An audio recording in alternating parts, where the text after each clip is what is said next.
암이라는 것의 정의 자체를 몰랐어요. 누구나 암에 걸릴 수 있다. 다르게 보지 말자라는 시각을 가지자는 거죠.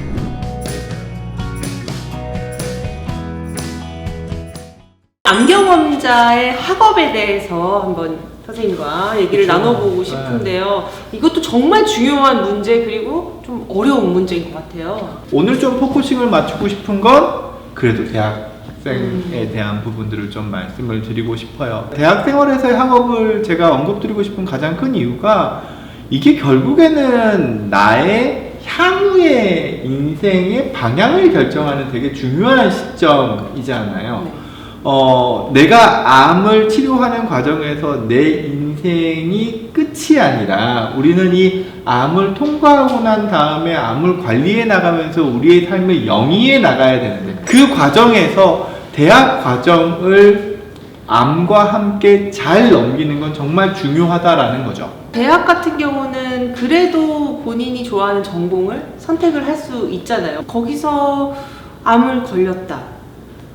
근데 그거 뭐라고 얘기를 해야 되는데 저 같은 경우는 실기가 워낙에 많았던 전공이어가지고 지금 이게 막 상상을 해보면 진짜 쉽지 않았을 거예요. 그냥 앉아서 공부만 하는 게 아니라 계속 사람들과 같이 작업을 해야 되고 뭐 밤샘도 많고 이게 진짜 체력적으로나 또 사람들 관계 그리고 역시 치료를 하면은 이제 오게 되는 그 외모의 변화 이런 것들이 진짜 쉽지 않겠다라는 생각이 들어요. 그래서 청년 암 환자에서 겪게 되는 여러 가지 어려움들에 대해서 방금 황 배우님도 말씀하셨듯이 제 외모의 변화가 있기도 하고요.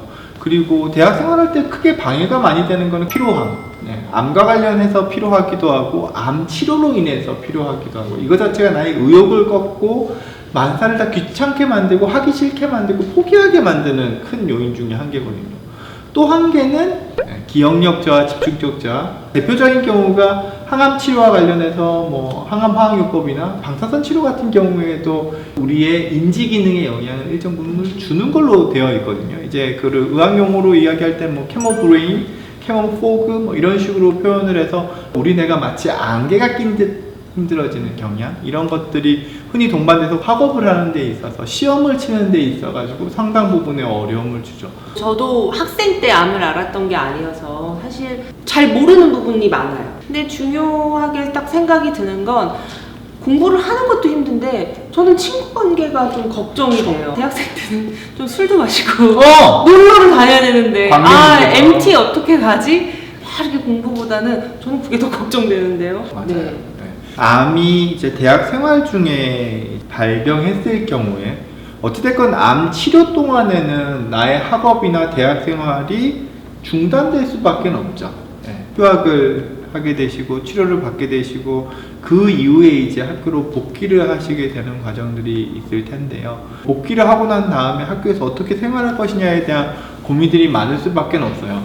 이게 한 학기나 두 학기를 휴학을 하기 때문에 내가 다시 복학을 했을 때 나랑 선후배가 차이가 나는 집단과 같이 학교를 다녀야 되는 부분들이 발생을 하거든요. 그러다 보니까 나랑 쭉 같이 이어져 왔던 친구들은 갑자기 선배가 되어 있는 이 애매모호한 상황 때문에 내가 사회적으로 뛰어들기에 상당한 어려움을 경험하는 경우가 좀 있죠. 그래서 여기서도 연애랑 똑같은 방식이 적용이 됩니다.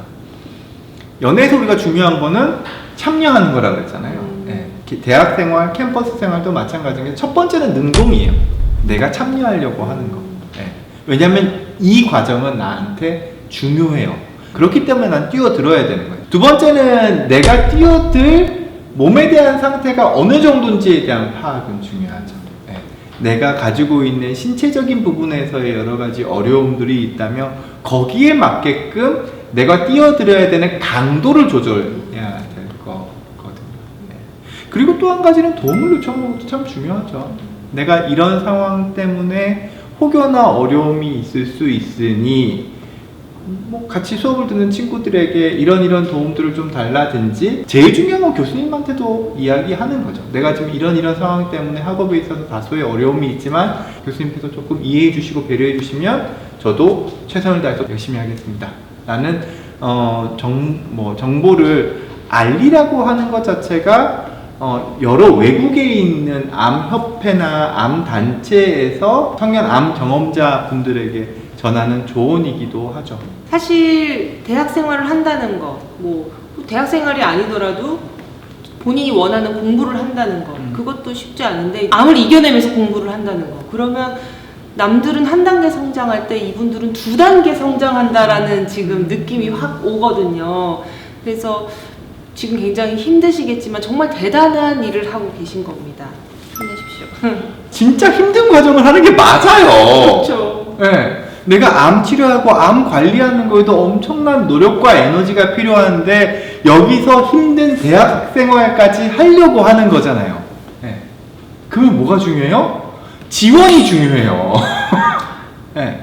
그래서 정책적인 지원을 언급을 안 할 수가 없어요. 단적인 예로 이런 거죠. 시험 시간을 더 제공해 주는 거. 암 경험자인 학생에게 집중력이나 체력 이런 부분에서 어려움이 있으니 조금 더 시간을 할애할 수 있도록 해주는 거. 과제 같은 것들을 할 때도 마감 일정을 조금 여유 있게 줄 수 있도록 하는 거. 제도적으로 그렇게 딱 정해놓는 거에 대한 부분은 반드시 필요하고요. 외국 같은 경우에는, 특히 미국 같은 경우에는 당연히 있는 지원이에요. 근데 우리나라는 아직까지 이런 부분에 대한 개념이 좀 약한 것 같아서 많이 아쉽다는 생각이 들고, 그런 부분에 있어서 청년 암 경험자분들을 위한 학업에 대한 정책적인 지원이 중요하다라는 사회적인 인식 개선이 필요하다고 말씀드리고 싶네요.